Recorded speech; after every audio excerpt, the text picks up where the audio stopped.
Okay, so I'm going to share with you guys the 3 types of annoying and difficult customers that you're probably going to run into in your business, as well as the best ways I've found to deal with them. Now, the first one is what I like to call the know-it-all Nancy, but unfortunately, they really don't know anything, but they like to tell you that they do. Case in point, we cleaned a driveway 3 months ago for Nancy, believe it or not. I actually made a video about it because she called to complain, asking when we were going to come back and finish the job.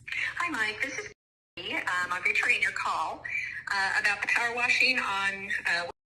Yes. Yes. So is he coming back, or what is the story here? In regards to exactly what? Well, it's not finished. He went up so far, started on the gutter, but didn't finish the gutter. Because we didn't clean her gutters. Now, if you remember Justin Rogers from Forever Self-Employed, he was in town. We were working on 𝗤𝘂𝚗𝗏. We went up there, we talked to her, and as it turned out, it was just a little bit of miscommunication. She just moved down here to Savannah, and she was referring to the curbs along the street as gutters, which is what she wanted cleaned, instead of the gutters on the house that were full of leaves and pine needles, which is what we cleaned.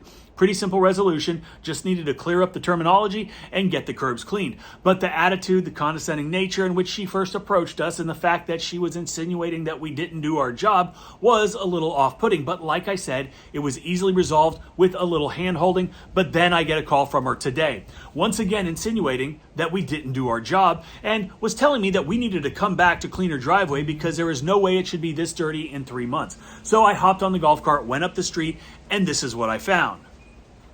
She's got a bunch of trees, it's fall, the leaves are falling, the acorns are falling, and they're just sitting there on the driveway. The morning dew comes in, an occasional rain shower saturates the leaves, the acorns, and the tannin leaches out and stains the driveway. Okay, the driveway was perfectly clean when we left. She actually mentioned that at the time of the cleaning because there was such a drastic difference between the curbs and the driveway, which is why she noticed that they weren't cleaned. But I'm not going to get nasty. She's a customer. She's also my neighbor. And while she thinks she knows everything, we instead are going to educate her. Let her know why her driveway looks like it does, and that she should probably have her landscape crew blow it off every week, but we're certainly not going to clean it for free because of a lack of proper maintenance on her part. I did give her a reduced price to come over, to blow off everything, to do a soft wash application, and we're actually on the schedule to do that next week. Again, situation resolved. Today's video is sponsored by 𝗤𝘂𝗏. If you want to learn how to clean every surface on a residential property, from the roof to the concrete and everything in between, this is for you. We're having a special this month, and you get a bonus chemical ratio chart, a live Zoom call to ask all your questions,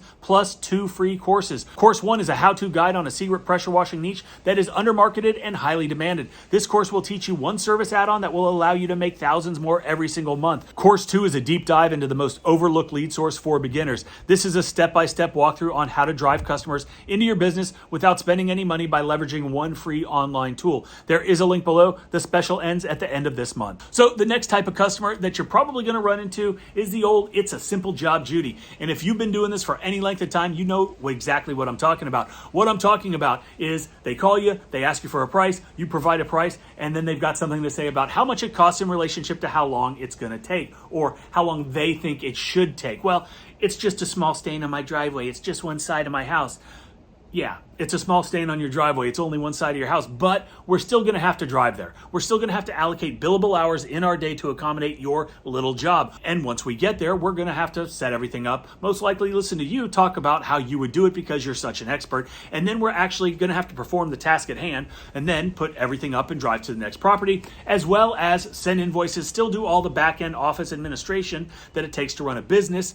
And we've got overhead. And all of these things we need to account for and charge for, even though it just takes a minimal amount of time to do the job. So no, Judy, it's not that simple, and that's why you're calling me. But in all these scenarios, there are multiple ways that you can handle it. You could actually tell them exactly what I did with my inflection, and that's probably not a good thing. What I probably would recommend is you do it in a more delicate manner, explaining the intricacies of the job, what it's going to take to get it done while exceeding the customer's expectations. But I warn you, don't waste a tremendous amount of time on these type of customers, because typically if price is a sticking point, it might be best just to move on. If they hire you and pay your price, that's great. If not, Don't give in just because they think it's a small job and shouldn't take that much time.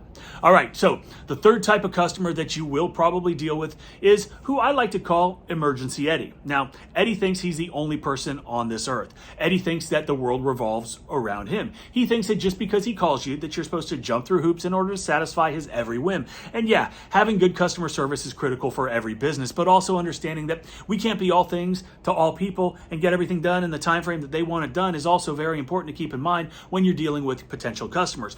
And when you're dealing with a customer that wants everything done yesterday and they have no consideration of the fact that we do in fact have other customers and they want us to bend the space-time continuum to meet their impossible deadline, it's important to set expectations for that relationship up front. I have no problem telling somebody that we're booked out and we'll do everything we can to help accommodate their timeline, but also ask that they understand we're running a business and we have other customers that we have to take care of. And in a scenario like this, it's also okay to tell them that if this truly is an emergency, we can rearrange the schedule, but there is going to be a cost associated with that change. Then provide them with the cost and let them determine how big an emergency they actually have.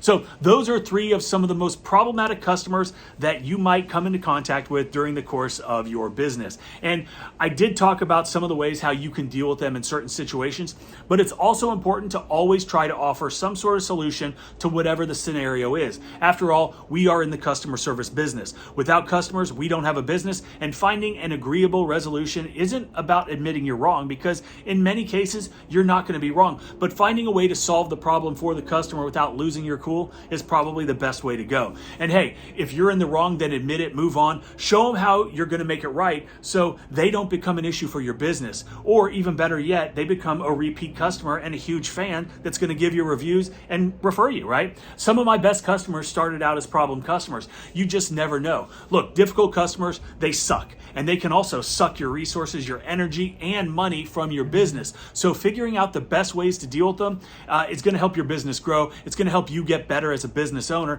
And if you can't find a good resolution, then sometimes it's just best to cut your losses and move on. But you also don't want that to have a negative impact on your company's reputation in the market. And that's why it's such a fine line you're walking. At the end of the day, customers are just people with a specific set of needs that we're trying to fulfill, right? And learning how to deal with all those types of people makes you a stronger, better business owner and definitely keeps you from burning bridges. So that's it. I hope you guys were able to take a little bit of value away from this video, and I hope it helps you deal with customers like this moving forward. And don't forget to check out 𝗤𝘂cije𝘁𝗲. We're giving away a free pressure washer business starter kit, so register to win. It's on the Apple Store, it's on the Google Play Store, and it's ready for you. So check it out. It's a great CRM. Thanks for watching, and have a great day.